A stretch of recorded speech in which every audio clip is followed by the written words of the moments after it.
Ahmad Haryono, seorang sopir taksi yang membongkar aksi pembunuhan sadis oknum polisi, kini berujung di penjara.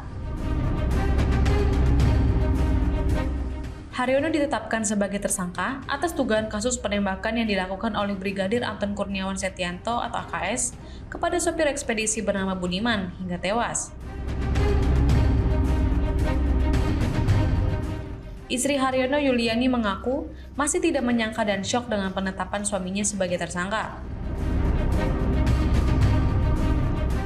Sebab, suami dan dirinya lah yang berinisiatif melaporkan kasus ini untuk mengungkap kebenaran. Yuliani mengatakan ketika kejadian, Haryono hanya seorang supir taksi online dengan mobil Sigre yang dipesan oleh Brigadir Anton. Ia menjelaskan kronologi yang diceritakan Haryono, di mana mobil yang dikemudikan suaminya melewati kilometer 38. Lalu tiba-tiba Brigadir Anton menyetop supir pick-up dan korban membicarakan soal pungli. Tak lama, korban ditembak sebanyak 2 kali oleh Brigadir Anton hingga meninggal dunia. Usai kejadian tersebut, Yuliani mengaku Anton beberapa kali mengancam Haryono selaku saksi mata supaya tutup mulut terhadap aksi brutalnya. Bahkan Haryono juga pernah ditransfer uang tunai sebesar 15 juta rupiah oleh Anton. Akan tetapi, dia kembalikan karena tidak ingin terlibat dalam kasus pembunuhan itu. Haryono juga bersikukuh untuk melaporkan kasus tersebut. Setelah melaporkan kasus itu kepada kepolisian, Yuliani heran malah suaminya yang dijadikan sebagai tersangka.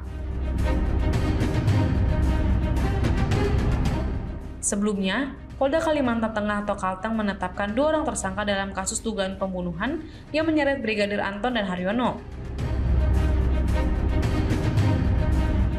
Para tersangka dikenakan pasal 365 ayat 4 dan atau pasal 338 jungto pasal 55 KUHP dengan ancaman maksimal pidana mati atau penjara seumur hidup.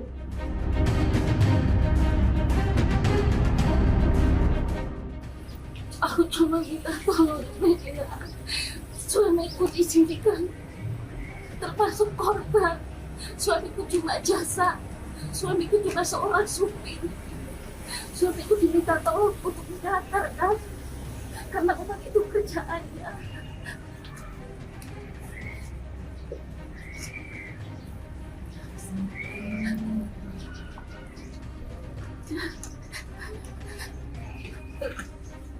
Dalam masalah ini, aku terpukul, Mas. Niat kita melapor, kita ingin membuka kebenaran.